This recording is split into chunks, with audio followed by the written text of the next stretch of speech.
Bismillahirrahmanirrahim. Assalamualaikum warahmatullahi wabarakatuh. Salam sejahtera untuk kita semua. Perkenalkan, nama saya Aprianto. Saya mahasiswa semester 8 Fakultas Hukum Universitas Bhayangkara Jakarta Raya. Pada kesempatan ini saya akan mempresentasikan mengenai paradigma hukum. Tentu kita tidak asing dengan kata paradigma.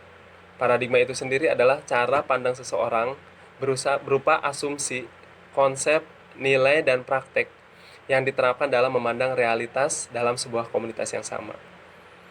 Dalam hal ini, jika kita kaitkan hukum sebagai paradigma, mengandung pengertian adalah suatu perspektif atau asumsi dasar yang membawa pada kebutuhan untuk melihat hukum sebagai institusi yang mengekspresikan paradigma tersebut. Tentunya dalam hal ini tidak dapat diabaikan tanpa mengalami gangguan dalam pemahaman hukum. Mengapa demikian? Karena dengan mengetahui paradigma yang ada di belakang hukum tersebut, maka dapat mengetahui atau memahami hukum lebih baik daripada tidak mengetahui paradigma hukum tersebut. Kemudian dalam paradigma hukum itu sendiri, hukum dapat dipandang menjadi beberapa bagian. Nah, dalam kali ini ada 4 bagian, yaitu yang pertama, hukum sebagai nilai.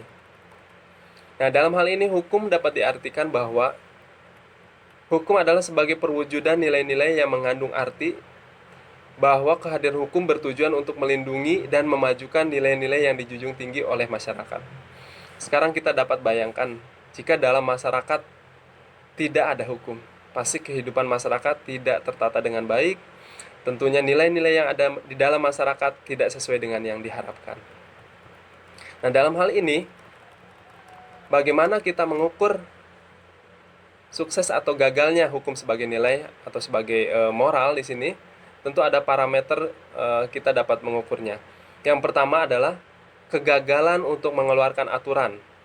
Nah, suatu sistem hukum tentunya harus mengandung aturan-aturan. Nah, yang kedua adalah kegagalan untuk mengumumkan aturan tersebut kepada publik. Nah, dalam hal ini, hukum atau aturan-aturan yang telah dibuat harus diumumkan atau segera disosialisasikan kepada masyarakat agar masyarakat tahu dan bisa melaksanakannya dengan baik. Yang selanjutnya, yang ketiga adalah kegagalan karena menyalahgunakan perundang-undangan yang berlaku surut. Nah, dalam hal ini tentu banyak masyarakat yang menyalahgunakan peraturan undang-undang yang kembali kepada masa lalu atau berlaku surut. Yang keempat adalah kegagalan karena membuat aturan-aturan yang saling bertentangan. Yang kelima, kegagalan karena menuntut dilakukannya perilaku di luar kemampuan yang diatur. Selanjutnya, parameter gagalnya hukum dikatakan sebagai nilai adalah kegagalan karena sering melakukan perubahan. Tidak boleh ada kebiasaan untuk mengatur atau sering mengubah aturan sehingga menyebabkan orang kehilangan orientasi. Nah, di sini kita melihat adanya disorientasi atau adanya inkonsistensi, sehingga sedikit-sedikit diubah, sedikit-sedikit dirubah, sehingga masyarakat menjadi bingung dalam menerapkannya. Nah, yang terakhir yaitu kegagalan untuk menyerasikan aturan dengan praktek penerapannya. Nah, dalam ini tentunya harus ada kecocokan antara peraturan yang diundangkan dengan pelaksanaan sehari-hari.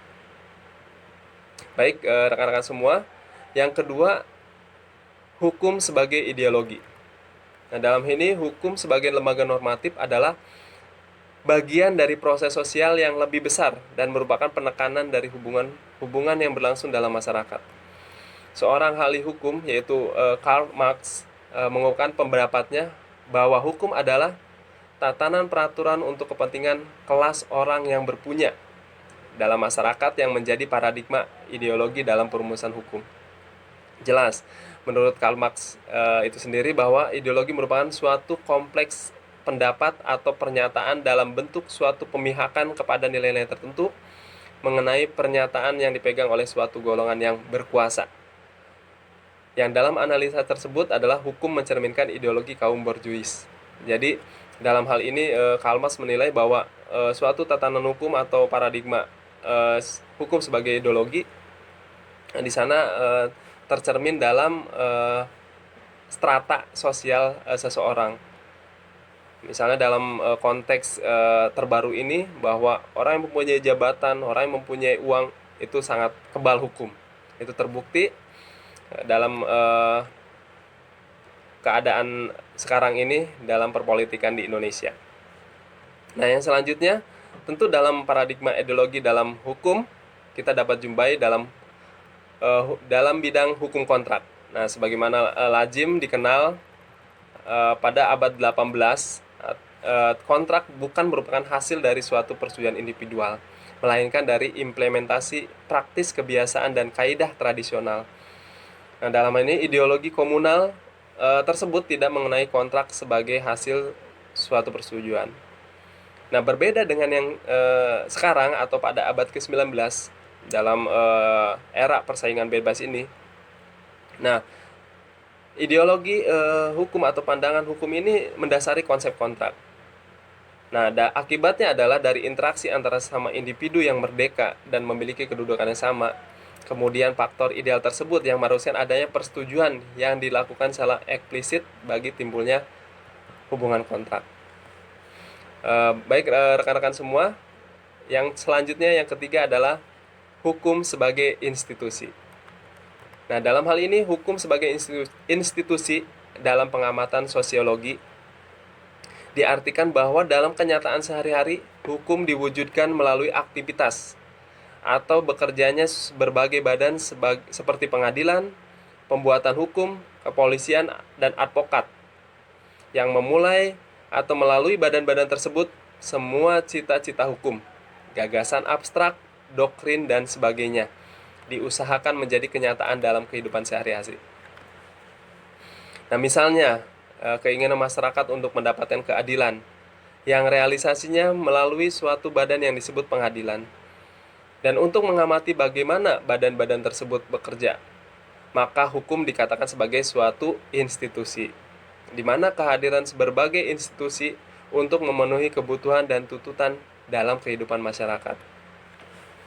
Nah, seperti yang tadi saya sampaikan, dalam hal ini institusi hukum mempunyai tugas untuk mewujudkan tujuan-tujuan hukum. Yang dalam tinjauan sosiologis, maka pekerjaan untuk mewujudkan tujuan hukum tersebut tidak berlangsung secara abstrak, tetapi selalu dalam konteks sosial dan sosiologi tertentu. Nah, unsur-unsur atau variabel-variabel yang mengelilingi suatu institusi hukum menjadi faktor penentu yang penting bagi kehadiran dan bekerjanya hukum dalam masyarakat, di mana bekerjanya variabel atau unsur-unsur tersebut berkaitan dengan fenomena atau goal substitution, yaitu tujuan organisasi, dan goal displacement, yaitu tujuan lain mengesampingkan tujuan organisasi. Nah, dalam hal ini terjadi kedua penyimpang tersebut merupakan fungsi dari tekanan variabel sosiologis terhadap institusi. Baik rekan-rekan semua, yang terakhir adalah hukum sebagai rekayasa sosial. Nah, hukum sebagai rekayasa sosial atau sarana rekayasa sosial merupakan fenomena yang menonjol pada abad ke-20 ini. Nah, yang berbeda dalam suasana tradisional di mana hukum lebih merupakan pembadanan dari kaidah-kaidah sosial yang sudah tertanam dalam masyarakat. Maka hukum sekarang sudah menjadi sarana yang syarat dengan kepentingan. Misalnya politik. Kita lihat politik sekarang ini, sehingga hukum menjadi sarana implementasi keputusan politik yang menghilangkan sifat dasarnya pada kehidupan tradisional. Nah, hal ini kita dapat lihat dewasa ini ya. Hukum tidak lagi melihat ke belakang, melainkan ke depan dengan cara melakukan perubahan terhadap keadaan kini menuju kepada masa depan yang dicita-citakan. Nah, apa akibatnya? Hukum dapat menjadi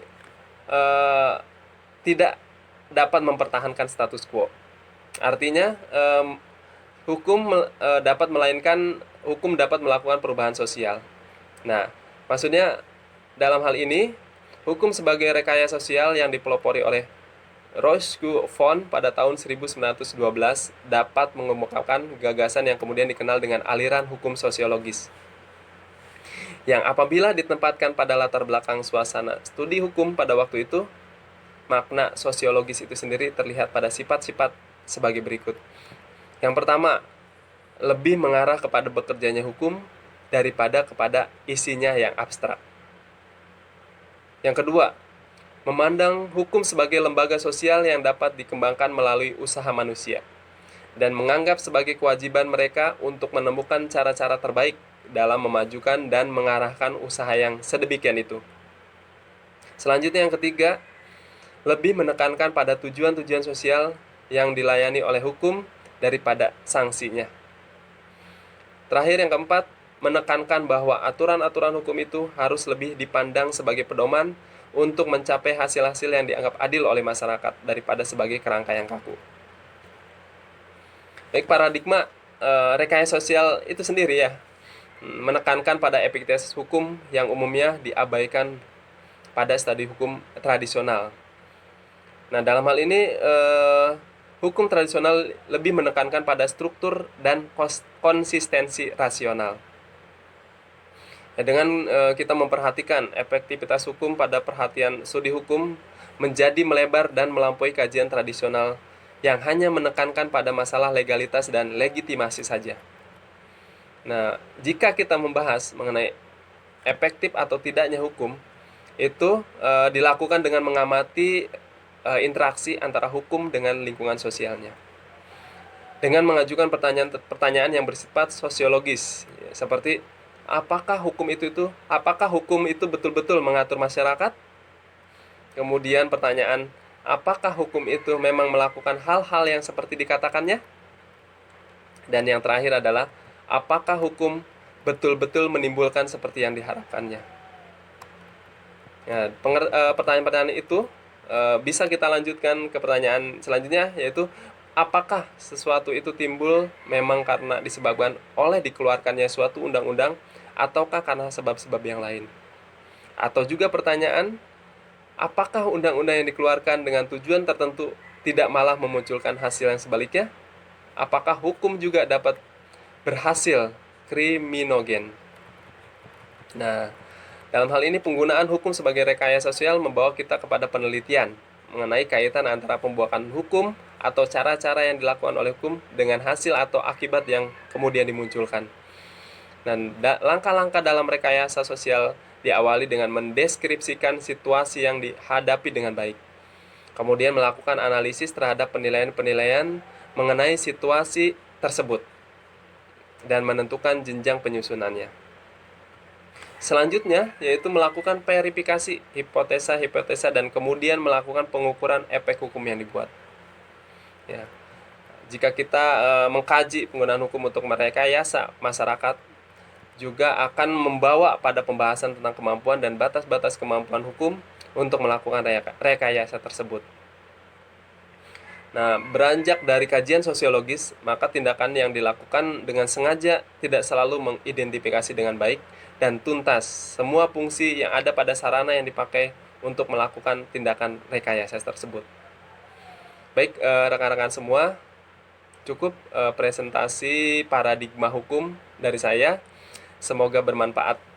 Wassalamualaikum warahmatullahi wabarakatuh.